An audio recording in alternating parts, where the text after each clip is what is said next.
Welcome back. अब हम activity के थ्रू लैब थर्मामीटर के बारे में पढ़ेंगे। Take some tap water in a beaker और a mug, dip the thermometer in water so that the bulb is immersed in water but does not touch the bottom of the side of the container. Hold the thermometer vertically, figure 4.5.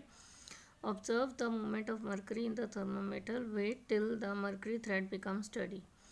आपको क्या करना है, पानी लेना है, tap water ले सकते हैं, फिर उसमें थर्मामीटर डिप करना है।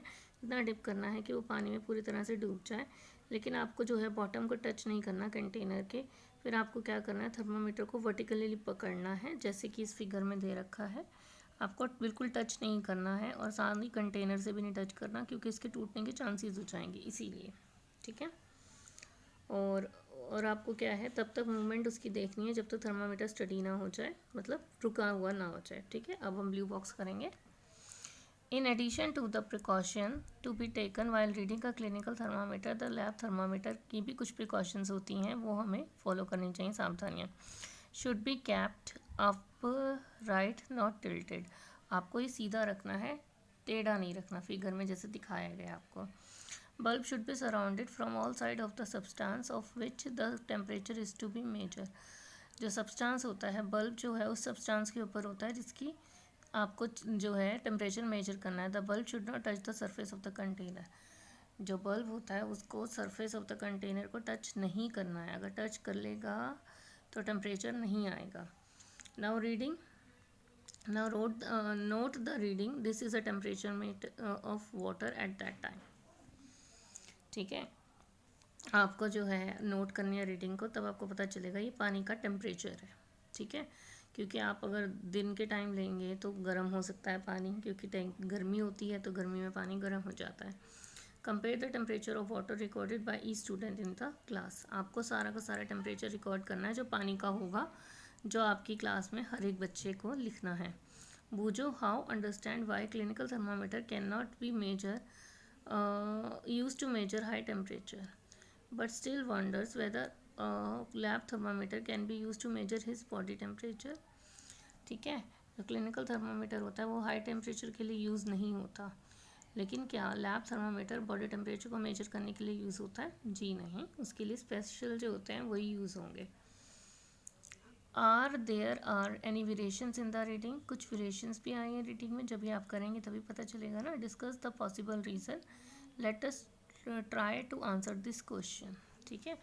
रीडिंग में फ़र्क क्यों आ गया? पानी के टेम्परेचर जो है वो चेंज भी हो सकता है बेटा। क्यों? जिस टाइम आप ले रहे हो सकता है उस टाइम पे गर्मी हो, दिन के टाइम में आप जो है गर्मी ज़्यादा होती है तो आप आराम से वो बना सकते हैं, टेम्परेचर ज़्यादा होगा, लेकिन टाइम शाम के टाइम देंगे तो temperature come. Activity 4.5.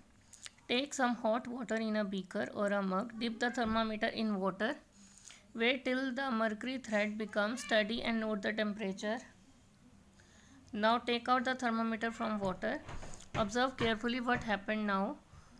Do you notice that as soon as you take the thermometer out of water, the level of mercury begins to fall? This means that the temperature must be read while the temperature thermometer is in water. आपको है एक गर्म पानी लेना है beaker में या मग में, आपको थर्मोमीटर पानी में रखना है। आपको वहाँ पे भी फिर दोबारा से वेट करना है जब तक जो टेम्परेचर है, मरकरी थ्रेड है, वो स्टडी ना आ जाए, स्टिल ना आ जाए। फिर आपको टेम्परेचर नोट करना है, फिर आपको थर्मोमीटर से पानी में से निकालना है। Observe carefully what happen now. Do you notice as soon as you take the thermometer out of the water? क्या कुछ चेंजेस आप देखेंगे जब आप पानी से बाहर निकालते हैं?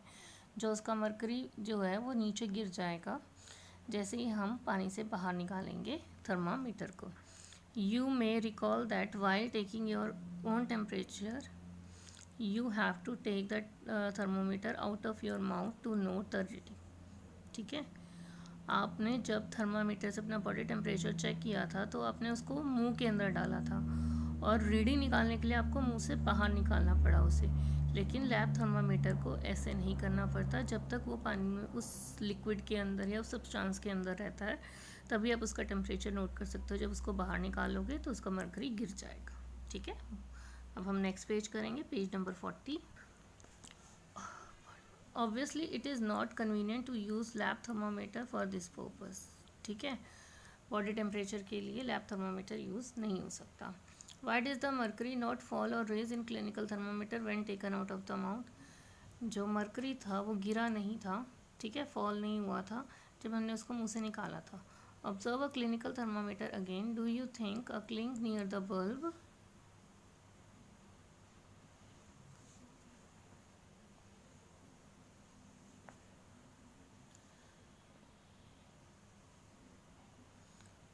In case of heat flows from hot object to the colder object.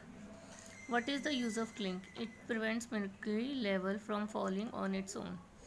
ये जो क्लिंक होती है इसमें आगे की साइड, ठीक है, तो जो मरकरी होता है वो फॉल नहीं होता आपका जो क्लिनिकल थर्मामीटर है उसमें, लेकिन लैब थर्मामीटर में हो सकता है। तो हम जो है बॉडी टेम्परेचर के लिए जो है वो क्लिनिकल थर्मामीटर यूज़ कर सकते हैं, लैब थर्मामीटर यूज़ नहीं करते। क्लिनिकल थर्मामीटर में एक लिंक होती है जो प्रिवेंट करती है कि मरकरी जो है मुँह से निकालने के बाद भी जो है वो ना जाए। ये है आपकी क्लिंक, ठीक है। How does the heat flow? Let investigate, ठीक है।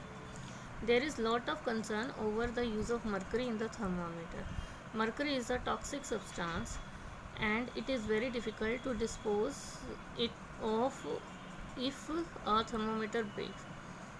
These days digital thermometer are available which do not use mercury. ठीक है, मरकरी जो है बहुत ही पॉइजनस होता है, टॉक्सिक होता है। अगर वो वाला कांच वाला अगर हम यूज़ करेंगे, गलती से वो टूट जाए तो मरकरी नीचे गिर जाएगा, और अगर किसी ने वो खा लिया तो टॉक्सिक है, तो मरने के चांसेस भी हो सकते हैं आप लोगों के।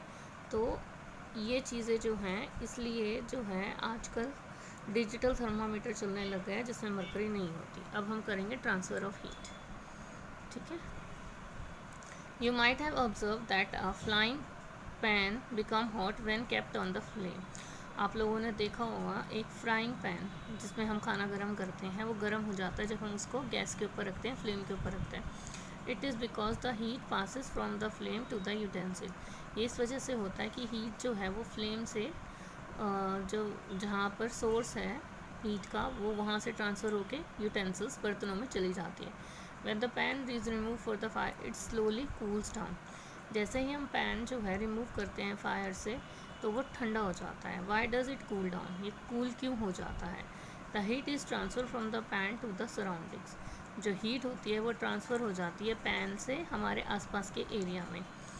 सो you can understand that in both cases the heat flows from a hotter object to the colder object. ठीक है, जो हीट है वो फ्लो करती है हॉटर ऑब्जेक्ट से कोल्डर ऑब्जेक्ट से। In fact in all the cases heat flows from hotter object to the colder object.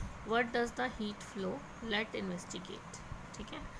जितने भी उसमें होते हैं हॉट ऑब्जेक्ट से कोल्ड ऑब्जेक्ट की तरफ जाती है हीट, आपकी हीट कैसे फ्लो करती है इसके बारे में हम डिस्कस करेंगे। तो activity 4.6, take a rod of flat steps of the matter से एल्यूमिनियम और iron, fix a few small wax pieces on the rod. These pieces should be at nearly equal distances. Clamp the rod to the stand. If you do not find a stand, you can put one end of the rod in between bricks. Now heat the other end of the rod and observe. If you do not find the stand, you can put one end of the rod in between the bricks. Now heat the other end of the road and observe. ठीक है, आपको क्या करना है, आपको एक flat rod लेनी है मेटल स्ट्रिप्स की, ठीक है, या आप जो भी हैं वो एल्युमिनियम और आयरन की ले सकते हो। ठीक है, ऐसे ईंट के अंदर लगा सकते हैं, वैसे तो स्टैंड में लगा लीजिए, अगर नहीं मिलता तो ऐसे ईंट में लगा लीजिए और इधर से हीट करना इसे शुरू कीजिए। ठीक है, अब क्या होगा, what happen to the wax pieces? Do this pieces begin to fall? आपने यहाँ पे वैक्स के पीसेस लगा रखे हैं। अब जब जैसे आप हीट करना शुरू करेंगे तो जो वो हैं वो फॉल करना शुरू कर देंगे। ठीक है, फॉल द फर्स्ट, कौन सा पीस जो है सबसे पहले गिरेगा? Do you think the heat transfer from one end nearest to the flame to the other end? The process by which heat is transferred from the hotter end to the colder end of the object is called condension. Conduction. In solid, generally the heat is transferred by the process of conduction. Do all substances conduct heat easily? You must have observed that the metallic pan of cooking has a plastic or wooden handle. Can you lift a hot pan by holding it and from the handle without getting hurt? ठीक है, अब आपने जो है इस experiment में ये तो नहीं बताया था कि वैक्स जो है वो भी लगानी है, लेकिन अब इन्होंने बोला है कि इसमें वैक्स लगी हुई है और अब जब आप उसको हीट करना शुरू करेंगे तो वैक्स पिघलनी शुरू हो जाएगी। लेकिन सबसे पहले कौन सी पिघलेगी, ये वाली कि ये वाली? ठीक है, जो हीट ट्रांसफ़र होती है वो यहाँ से लेके कोल्डर एंड तक होती है। सबसे पहले ये गिरेगी, फिर धीरे धीरे करके सारी गिरनी शुरू हो जाएंगी। ठीक है, उस प्रोसेस को हम कंडक्शन कहते हैं। और सॉलिड में जो है ट्रांसफ़र जो होती है हीट वो बेसिकली कंडक्शन से होती है। ठीक है, अब क्या है, मेटेलिक पैन को यूज़ करते हैं कुकिंग में, उसके वुडन हैंडल होते हैं और वुडन हैंडल होते हैं, प्लास्टिक के हैंडल होते हैं। क्या आप बिना उसको वुडन हैंडल और उसके पकड़े दूसरे तरह से उठा सकते हो बिना अपने आप को हर्ट किए हुए? पर ऐसा पॉसिबल नहीं है। जब गर्म हो जाएगा कपड़े से पकड़ के आप उसको हटा सकते हो, अदरवाइज़ नहीं हटा सकते। ठीक है, that's it for this video beta. We will discuss the next topic in next video. Bye for now, take care. Tell me whether you understand the topic or not.